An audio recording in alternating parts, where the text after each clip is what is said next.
Olá, estamos juntos mais uma vez pela nossa Jovem Pan Online, rádio com imagem. Você nos acompanha pela grande rede de rádio brasileira, a rede Jovem Pan. 130 emissoras pelo país, 2.500 cidades recebem diretamente o som da Jovem Pan, milhões de ouvintes em todo o país. E você sabe, pode nos acompanhar pelas redes sociais, o Twitter da Pan, @portal Jovem Pan, o Facebook da Pan, Jovem Pan Online. E no nosso portal, www.jovempan.com.br, você encontra o caminho para a nossa Jovem Pan Online com uma grande grade de programação à sua disposição. Entre outros aspectos bons que você encontrará lá, entrevistas especiais como essa que nós vamos fazer agora com o mestre Guma, que veio nos ensinar um pouquinho como é que funciona esse fascínio chamado bateria. Guma, tudo bem? Prazer em recebê-lo, obrigado pela presença. Eu agradeço, Rede Jovem Pan, Cris, Vanderlei, muito feliz de poder compartilhar um pouquinho da minha história, falar um pouquinho do carnaval. E vamos falar. O Guma é hoje o mestre de bateria da Acadêmicos do Tucuruvi e nós vamos falar um pouquinho, na verdade, da carreira dele também. Que começou como, Guma? Bom, na verdade a minha história começa dentro de uma escola de samba, né? Rosas de Ouro, onde meu pai, né, foi mestre de bateria durante muitos anos também. Comecei com 6 anos de idade. E como todo ritmista, né, a gente aprende um pouquinho, tem uma noção básica de ritmo, né? E eu tive a felicidade e a facilidade também, né, como eu já tinha contato com os instrumentos de percussão, eu fui estudar e ao longo... Começou, né, com que instrumento? Eu, na verdade, percussão, assim, em geral, né, a gente sempre tocava um pouquinho, né, surdo, repinique, caixa, tamborim, chocalho, né, todo ritmista, né, aprende dentro da escola de samba. E aí, aos 11, 12 anos, né, meu pai tinha uma bateria dentro de casa, né, e aí eu ficava ali fazendo barulho. Bateria, instrumento, tá, né. E aí comecei a estudar, e com 14 anos, né, eu dei início, né, à carreira musical, já comecei, né, assim, já mais profissionalmente. Fazendo o quê? Tocando mesmo, bateria, acompanhando, né, os grupos de bairro. E com 15 anos eu já comecei a ingressar no mercado da música, né. Fazendo o quê? Tocando bateria e já acompanhando artistas, né. Pela noite? Pela noite, né, bares, casas noturnas. Com 16 anos, né, foi quando realmente eu comecei a tocar profissionalmente. E quanto tempo nessa fase? A vida inteira? Olha, até agora? São 20 anos. 20 anos. 20 anos atrás do instrumento, né? Tocando. Tá. E sempre desfilando? Sempre desfilando, sempre conciliei, né? Com o carnaval, porque nas não baterias, tem como, né? Nas baterias. Eu, né? Meu pai estava no Rosas de Ouro, eu desfilei muitos anos no Rosas. Claro.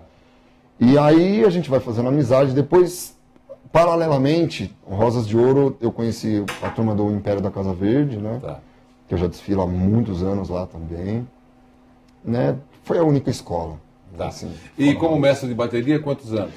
Mestre de bateria, esse é o meu 3º ano, né? 2013, 2014, comecei no Morro da Casa Verde, e esse ano eu recebi o convite da Acadêmicos do Tucuruvi, quero deixar um abraço a todos, e meu 1º ano à frente da bateria, né? Do grupo especial, tá, legal. Esse ano. Você teve um período japonês, né? Isso. Como é que funcionou isso? Na verdade, 2013, né, que foi o 1º ano que eu fui para o Japão, convite dos amigos que já iam para lá, fiz a temporada de verão e tive a felicidade de ser convidado a fazer um trabalho, né, nas universidades, nas escolas de samba. Fiquei 6 meses agora, cheguei recentemente. Né, como é que é esse torneio de verão, aí, esse show de verão, como é que é? Esse trabalho, né, esse espetáculo, ele funciona nos hotéis, né, um show realmente de carnaval, né, são vários estilos musicais, com bailarinas, passistas. Do ano? Julho, agosto e comecinho de setembro, tá, né, que é o verão japonês. Essa época são os trabalhos de verão. E as verão, apresentações, né, são onde? Hotéis. Hotéis, tem alguns festivais, né, que eles promovem, né, festivais do Brasil, tem festivais japoneses pra também, né? Público japonês. Público japonês. Especificamente público japonês, não é para público brasileiro ou, né? Eles são fascinados, né, pelo samba, né? Muito. Por escola de samba. Bossa Nova, assim, número 1, Carnaval número 1, eles têm o segundo maior carnaval, se eu não me engano, do mundo, é o carnaval japonês, né? Depois do nosso aqui. Eles têm lá uma avenida, que eles têm o feriado, né? Eles fecham a avenida, chamam Carnaval de Asakusa.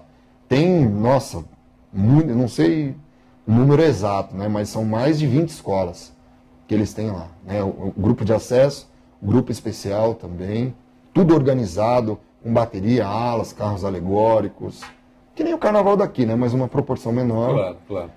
E o que eles pedem? Que tipo de música, além da exibição de uma bateria? O samba brasileiro? É o samba brasileiro. Samba, né? de escola ou samba clássico? Não. Samba tradicional, como o nosso aqui, né? Tá. Na verdade, assim, nós somos uma grande referência, né? O Rio de Janeiro, São Paulo para eles. Então, assim, eles seguem no padrão que nós temos aqui. Né? É bem parecido. Eles são muito criativos. Muito, muito. Dedicados, esforçados, né? São estudiosos, né? Assim, o nível ainda não está assim, profissional, né? Eu, esse ano, pude acompanhar um pouco melhor, né? Tive algumas palestras, fizemos aulas também, né? Eles são muito interessados, pesquisam muito, né? E esse contato, assim, essa aproximação que eu tive com eles também foi... O que você ensinou lá?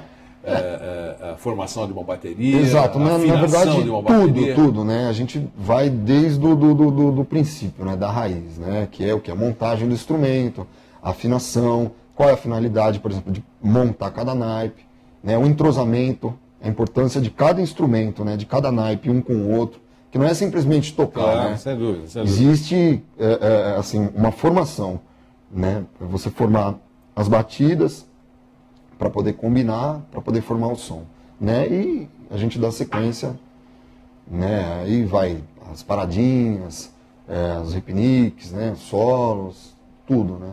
Eles aprendem tudo, são muito interessados. Quase que você fica por lá, né? Olha, se não fosse o trabalho dos acadêmicos do Tucuruvi, eu teria ficado. Que o Acadêmicos do Tucuruvi, na verdade, né? Essa história também as pessoas acham, né, que eu terminei o carnaval no Morro da Casa Verde, eu entreguei meu cargo. Porque eu ia ficar lá, eu não tinha intenção de dar sequência, né, no carnaval. E foi assim, na semana que eu já ia viajar para o Japão... Você tinha decidido ficar no Japão? Não, na verdade, assim, estava combinado de eu ficar 6 meses para a gente poder fazer um trabalho, né, de iniciação, ver como ia ser, né, a minha adaptação também.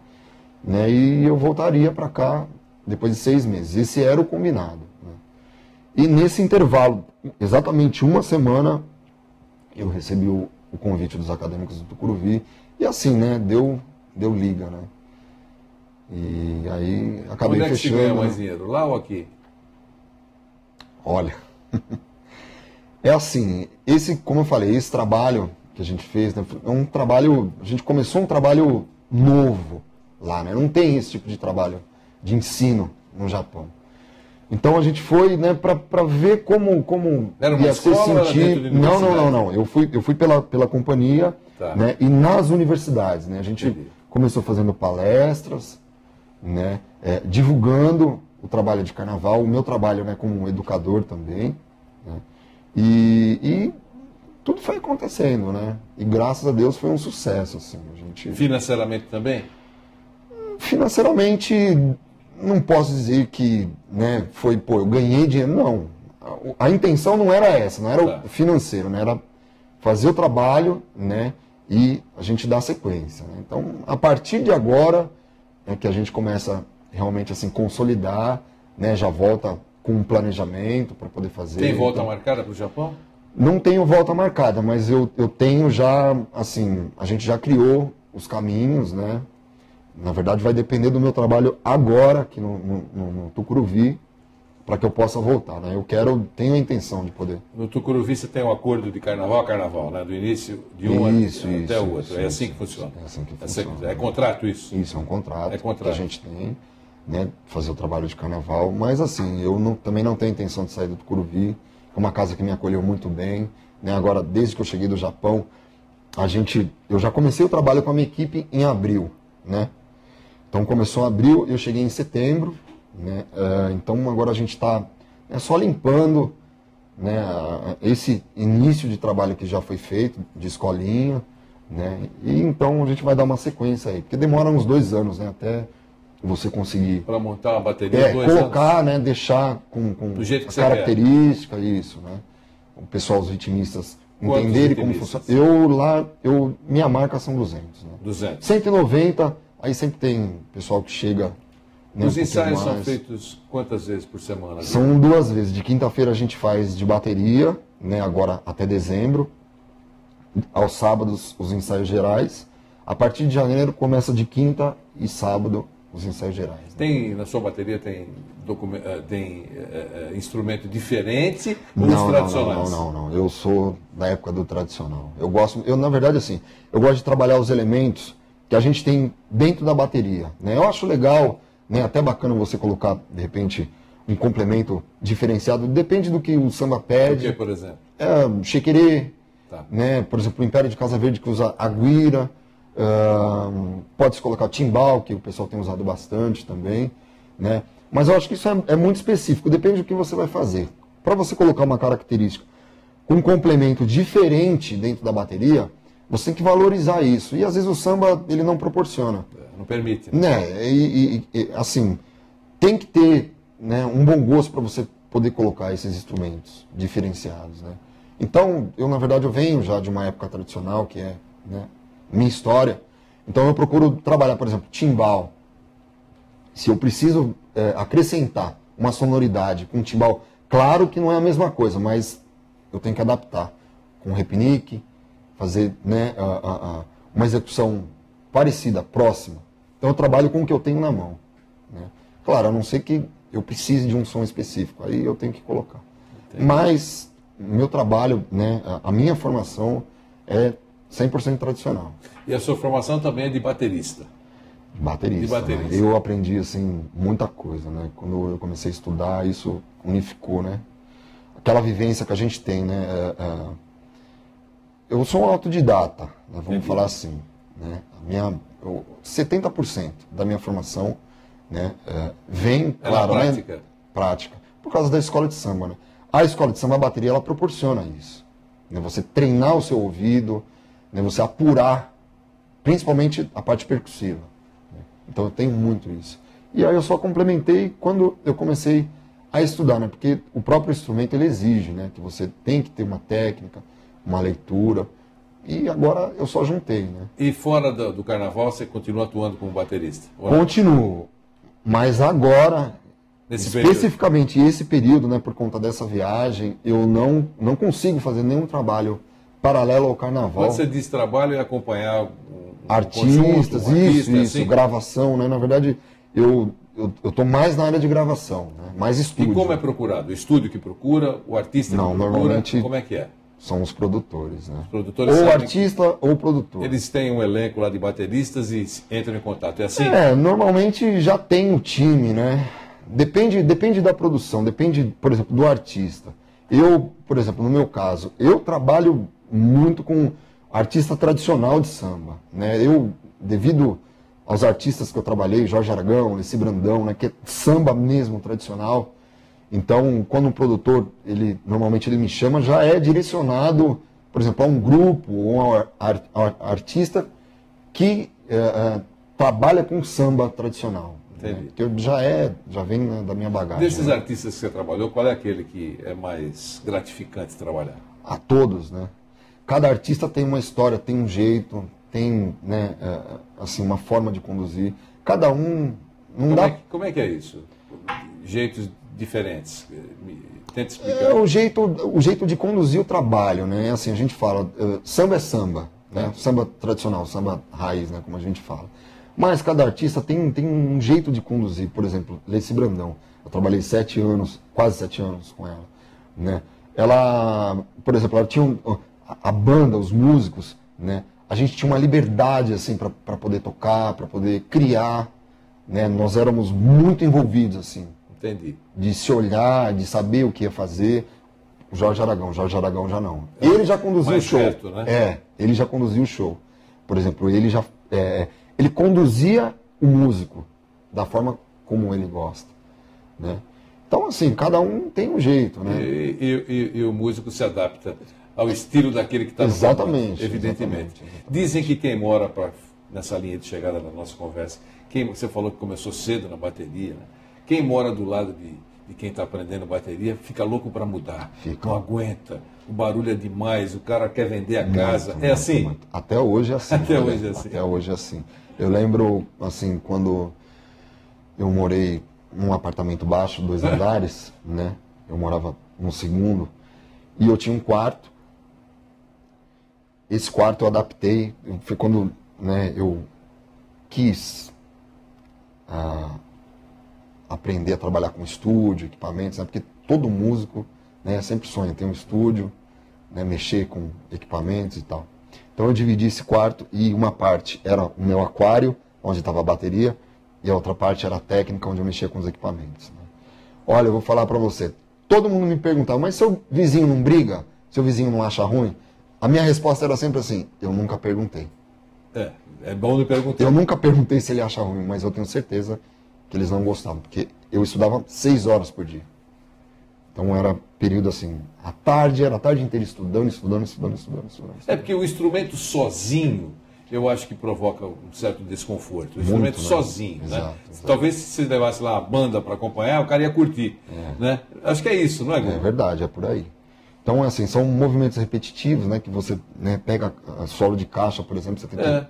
Claro, né? A gente tem algumas alternativas para poder amenizar o barulho, né? Mas você não quer, você quer tocar, você está tocando na bateria, você quer tocar o instrumento, quer ouvir o som, né? Então, eu estudava um pouquinho, colocava um abafador, tocava meia hora e o restante tocando no instrumento. Imagina, né? É muito alto. No carnaval que está chegando, tem alguma novidade na sua bateria, na acadêmica? Olha, para esse ano, eu não tenho, assim, falar novidades, né? Novidades que a gente fala, assim, parte de criatividade, né? Como, né, funciona, né? Paradinha e tal. Eu estou trabalhando, como, né, esse trabalho é muito recente, então a gente ainda está, né, adaptando algumas coisas, corrigindo alguns vícios que já vinham, né, dos ritmistas. Então eu estou bem chão mesmo, né? Estou focado no ritmo, né? Não estou assim preocupado, tem que fazer paradinha, tem que fazer uma evolução na bateria e tal. Não, até porque eu também não curto muito, né? Mas a gente sempre procura usar um pouquinho, né? Se a gente tem a bateria na mão. Como a gente está iniciando esse trabalho, então eu optei realmente assim focar no ritmo, acertar mesmo a casa. E o ano que vem, aí é outra conversa. Né? O que você considera um vício? Vício? Execução errada, né? Às vezes uma batida, costume de tocar errado, posicionar o instrumento de forma errada, né? Porque tem muito isso, né? Como na escola de samba, a dificuldade assim, de ensino, ela não é a nível profissional, né? Como eu falei, a maioria, 95% é autodidata, toca por ouvido. Né, eles têm essa facilidade, têm o ouvido apurado, mas assim tem muitos erros, né? Como posicionar, como executar, entendeu? Porque tem que ter esses cuidados, né? Porque os movimentos são repetitivos e longos. Então, por exemplo, para causar uma lesão, né? Instrumento pesado, entendeu? A forma, né, de executar, tudo isso é muito importante. Né? Ritmista acha besteira isso, porque eles querem tocar. Mas isso é muito importante. Né? Eu tenho sequelas no corpo de execução errada do meu instrumento. E quase a maioria, né? Mas eu, na verdade, por exemplo, eu tenho 2 lesões na coluna, uma hérnia duas, né? Hérnias de disco, do meu instrumento. Postura, entendeu? Então, assim, isso é importante, é muito importante. Antes de você colocar o instrumento, de executar. Então, por exemplo, você ensaia aí um período aí longo, na avenida é fantasia, né, o instrumento, condicionamento físico, tudo isso. E muitos acham isso besteira, mas não é besteira não. Isso reflete muito, a apresentação da bateria. Muito.